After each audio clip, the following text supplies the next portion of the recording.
Employ engagement strategies. तो सबसे पहले हमें समझना है कि what is the meaning of employ engagement. So employ engagement means how emotionally connected employees are with their work and organisation.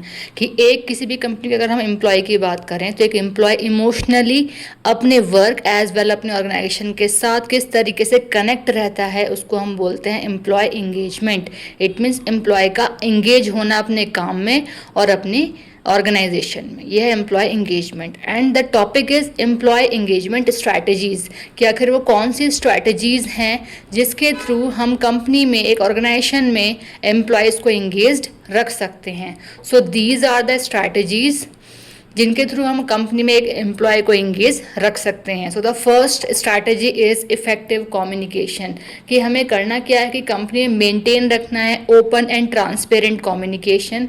ठीक है, इनकरेज करना है हमें एम्प्लॉयज़ को कि वो अपना फीडबैक दे सकें एज वेल अपनी सजेशंस दे सकें, जिससे कि कहीं ना कहीं वो सारे जो पॉइंट्स हैं कंपनी के लिए प्रॉफिटेबल हों, एज वेल उन्हें ये भी लगे कि हाँ भाई हमारी उनकी कोई इंपॉर्टेंस कंपनी में है। Next point is recognition and rewards. अब हमें क्या करना है, हमें अप्रिशिएट करते रहना है एम्प्लॉयज़ को उनके अच्छे काम के लिए, जिससे कि वो अच्छा अपना रिजल्ट दे सकें। एज वेल उन्हें प्रोवाइड करना है, क्या करना है प्रोवाइड, इनके इंसेंटिव्स प्रोवाइड करना है, बोनस प्रोवाइड करना है, उन्हें अवार्ड्स देने हैं। तो उससे क्या है, ये एक पार्ट ऑफ पॉजिटिव मोटिवेशन है एम्प्लॉयज़ के लिए। Next point is the career development. अब हमें करियर डेवलपमेंट के लिए करना क्या है एम्प्लॉयज़ के लिए, हमें उन्हें ट्रेनिंग प्रोवाइड करनी है। ठीक है, स्किल डेवलपमेंट प्रोग्राम्स हमें कंपनीज में हेल्ड कराते रहने चाहिए कुछ कुछ टाइम बाद। उसके अलावा हमें प्रोवाइड करनी चाहिए ग्रोथ एंड प्रमोशन अपॉर्चुनिटीज़, जिससे कहीं ना कहीं जो एम्प्लॉय है उसको कहीं ना कहीं एक पॉजिटिविटी जो है कंपनी की तरफ से माइंड में सेट रहे, और कहीं ना कहीं कुछ चीज़ें ऐसी हैं जिससे कि हमारा जो एम्प्लॉय है वो इनकरेज हो सारी चीज़ों को लेकर के। लास्ट पॉइंट ये कह सकते हैं कि एज वेल कि हमें एम्प्लॉय को मोटिवेट करना है। ठीक है, next point is work life balance.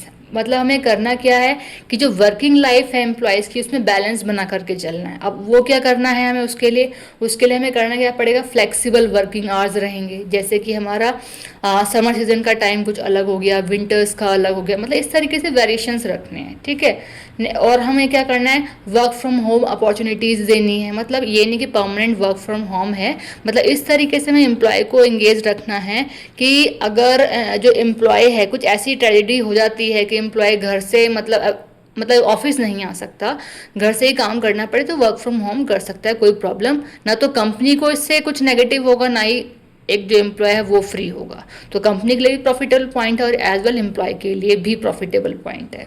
ठीक है, इसके अलावा हमें क्या करना है, इनकरेज करना है कि वो ब्रेक, मतलब उन्हें हम ब्रेक्स प्रोवाइड करें, उन्हें हम छुट्टियां प्रोवाइड करें, मतलब लीव्स दें।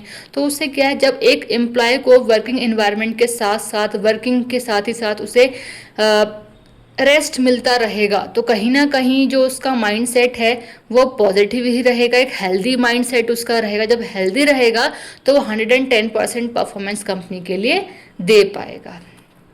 ठीक है, नेक्स्ट पॉइंट है हमारा एम्प्लॉय एंगेजमेंट। ठीक, अब एम्प्लॉय एंगेजमेंट में हमें क्या करना है कि जो एम्प्लॉयज़ हैं उन्हें एंगेज रखना है। अब एम्प्लॉयज़ को एंगेज हमें रखना कैसे है, ठीक है, तो हमें क्या करना है, इन्वॉल्व रखना है एम्प्लॉयज़ को डिसीजन मेकिंग में, उन्हें इनकरेज करना है टीम वर्क के लिए और कोलैबोरेशन भी करना है। तो इससे क्या हमारा जो एम्प्लॉय है उसे हम इन्वॉल्व रख सकते हैं कंपनी के काम के लिए। ठीक है, next point is positive work environment कि हमें एम्प्लॉयज़ को वर्क तो करवाना है लेकिन एक ऐसे इन्वायरमेंट में वर्क करवाना है जिससे वो पॉजिटिव रहे। जैसे मैंने ऊपर अभी वर्ड रिपीट किए बार बार कि पॉजिटिव होगा, पॉजिटिविटी रहेगी माइंड में, तो ये सारी चीज़ें हमें करते रहनी चाहिए।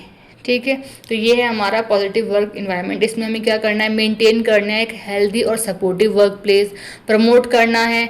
ठीक है, इक्वालिटी को, रेस्पेक्ट को प्रमोट करना है, जिससे कि कहीं ना कहीं जो एम्प्लॉय है हमारा, ठीक है, उसका माइंडसेट पॉजिटिव रहे, हैप्पी रहे, हेल्दी रहे वो एम्प्लॉय।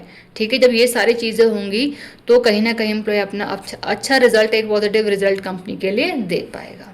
ठीक, next point is leadership support कि हमें क्या करना है, सपोर्ट करना है लीडरशिप को। अब कैसे, हमें क्या करना है, जो मैनेजर्स होते हैं ना कंपनी के, तो manager should guide and support employees. जो हमारे मैनेजर्स कह लो या डिपार्टमेंट के हेड कह लो, कंपनी के हेड कह लो, वो लोग क्या करेंगे, वो गाइड करेंगे और सपोर्ट करेंगे हमारी कंपनी के एम्प्लॉयज़ को। एज वेल अगर हम बात करें तो हमें बिल्ड करना है ट्रस्ट को और एक स्ट्रॉन्ग रिलेशनशिप मेंटेन करनी है एम्प्लॉयज़ के साथ।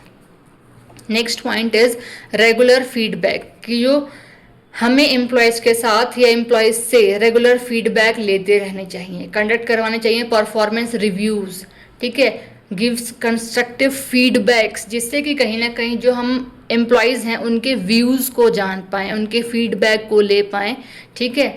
तो ये सारी चीज़ें हमें करानी है। उसके बाद नेक्स्ट पॉइंट है हमारा health and well being programmes. हमें एम्प्लॉयज़ की हेल्थ के रिगार्डिंग और उनकी वेलबींग के रिगार्डिंग प्रोग्राम्स हेल्ड करवाते रहने चाहिए कंपनीज़ में। जैसे हमें ऑर्गेनाइज करना चाहिए वेलनेस एक्टिविटीज़, प्रोवाइड करनी चाहिए मेंटल हेल्थ सपोर्ट को भी। तो ये चीज़ें कहीं ना कहीं एक प्रोग्रेसिव नेचर की तरफ या प्रोग्रेसिव इन्वायरमेंट की तरफ या कंपनी की प्रोग्रेस की तरफ ले जाती हैं, ठीक है। कुछ चीज़ें ऐसी होती हैं जो दिखती नहीं हैं बट कहीं ना कहीं एक पॉजिटिविटी को वो प्रमोट करती चली हुई जाती हैं, ठीक है।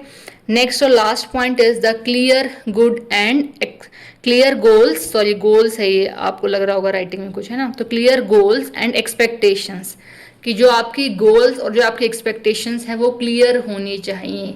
आपको सेट करना है कि आपका गोल क्या है या फिर आपके रोल्स एंड रेस्पॉन्स, मतलब कहने का ये कंपनी को करना क्या है, जो भी कंपनी में एम्प्लॉयज़ काम कर रहा है उसे एक एम्प्लॉय के रोल्स एंड रेस्पॉन्सिबिलिटीज़ को क्लियरली सेट कर देना है कि कोई एम्प्लॉय किस पोस्ट पर है तो उसका क्या काम होगा, कितने वर्किंग आवर्स होंगे, क्या क्या काम करेगा, किससे कम्युनिकेट करेगा, ठीक है, किसको रिपोर्टिंग करेगा, ये सारी चीज़ें मतलब क्लियर कट हो जानी चाहिए, ठीक है। इसी के साथ क्या करना है, अलाइन करना है एम्प्लॉय को गोल्स को कंपनी में, ठीक है। कहने का मतलब है डायरेक्टली अगर हम कहें तो एक एम्प्लॉय के गोल्स और उसकी एक्सपेक्टेशन के रिगार्डिंग सारी चीज़ें जो हैं वो क्लियर कट पहले से पहले हो जानी चाहिए, क्योंकि जब एम्प्लॉय कंपनी में काम को करे तब ये चीज़ें क्रिएट नहीं होनी चाहिए कि हाँ भाई ऐसे कहा था मैंने, ऐसे हो गया, या आप लोगों ने पहले ऐसे कहा था अब ऐसे हो गया।